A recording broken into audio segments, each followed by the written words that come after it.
Mesdames et messieurs, bonsoir. Merci de choisir les ailes du pouvoir magazine pour vous informer. On débute ce journal à la République démocratique du Congo où la campagne présidentielle bat son plein. Parmi les candidats inscrits à la course présidentielle de cette année, une seule candidate, Marie-Josée Ifoku, le symbole des femmes leaders, promet une ère politique différente aux populations congolaises. Reportage. Un prototype de l'engagement des femmes en politique, Marie-Josée Ifoku est la seule candidate inscrite aux élections présidentielles du 20 décembre 2023 en République démocratique du Congo. Selon la femme politique, il est venu le moment de transverser l'actuel système de valeurs et de gouvernance afin d'atteindre la reconnaissance de la RDC. Je suis entrée dans ce combat, pas parce que j'étais une femme, parce que tout simplement l'envie de participer, comme je vous ai dit, à la construction de ce pays, l'ambition de pouvoir, de croire que je suis la bonne personne pour apporter un véritable changement. Donc, sincèrement, je ne me regarde pas au départ comme femme. Dans son programme, la candidate prône entre autres des réformes institutionnelles, des changements dans le système électoral et prévoit promouvoir l'autonomie des pouvoirs judiciaires, législatifs et exécutifs en vue d'éviter les concentrations excessives du pouvoir. Je voudrais que le Congolais comprenne d'abord, il va falloir que l'État existe en premier. Une fois qu'on a pu faire des réformes au niveau de la police, que ce soit au niveau de l'armée, au niveau de l'administration, au niveau de la justice, et qu'on peut faire asseoir cette autorité de l'État, les choses vont être différentes. À titre de rappel, la diplômée en pouvoir administratif et échange a été candidate à la course présidentielle de 2018.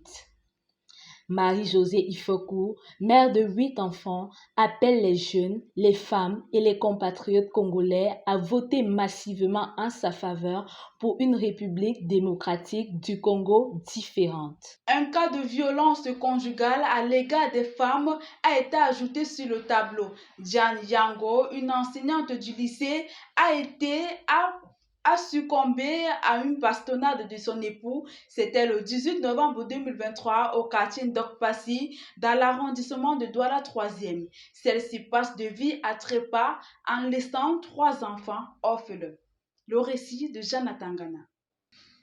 Depuis le lundi 12 novembre 2023, à Ndokpasi dans l'arrondissement de Douala 3e, les habitants de ce quartier sont dans les maux et la consternation totale depuis le décès de Diane Yango, battu et tué par son époux.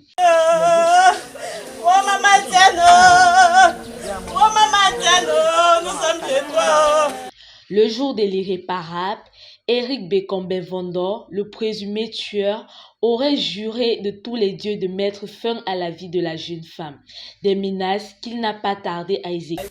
Mon mari veut me taper, il veut me tuer.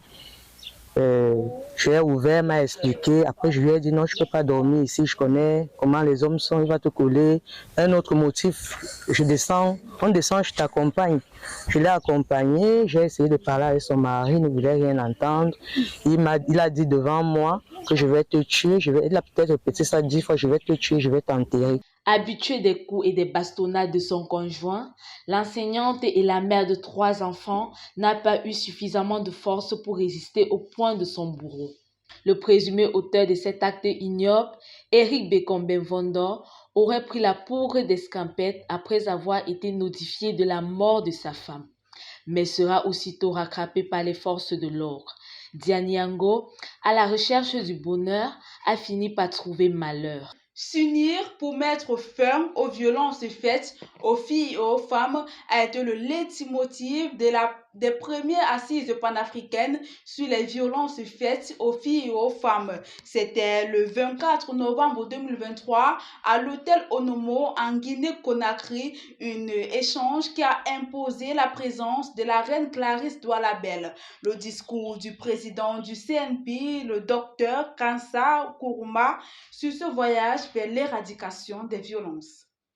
Au nom du président de la transition, au nom du chef de l'État, le chef suprême des armées, le colonel Mamadi Doumbouya, je souhaite à cette première assises panafricaines sur les violences faites aux femmes et aux filles l'insuccès.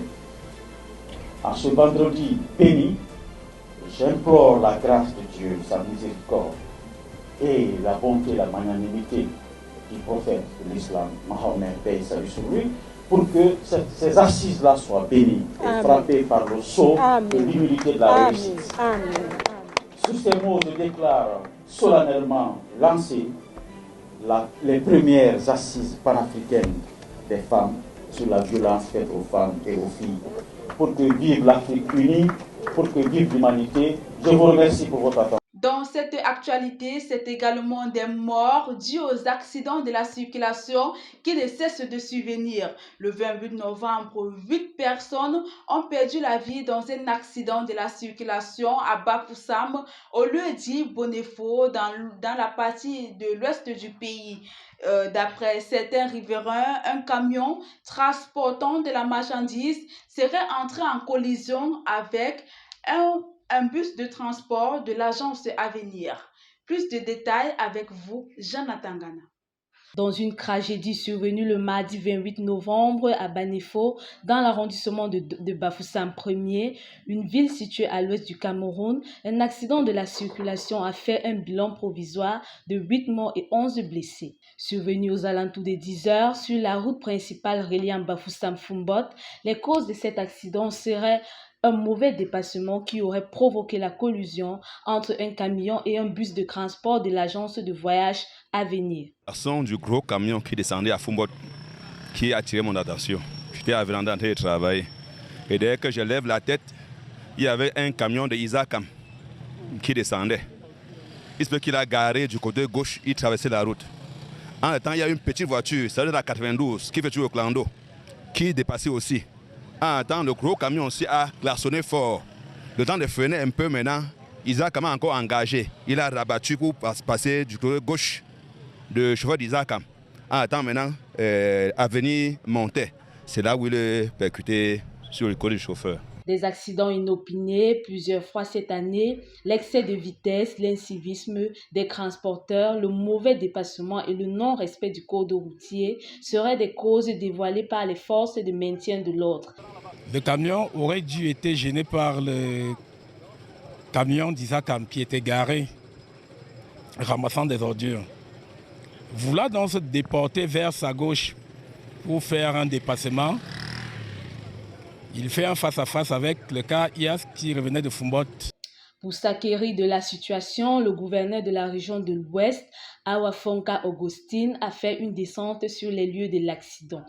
Dans un communiqué de presse datant du 28 novembre 2023, le patron de cette partie du pays a exprimé sa désolation et s'engage de la prise en charge des victimes. Selon le récent communiqué, le diagnostic vital fait de 4 patients souffrant de traumatisme abdominal et 4 non identifiables. Le gouverneur Awafonka Augustine présente ses sincères condoléances aux familles des personnes décédées et souhaite un prompt rétablissement aux victimes de cet accident.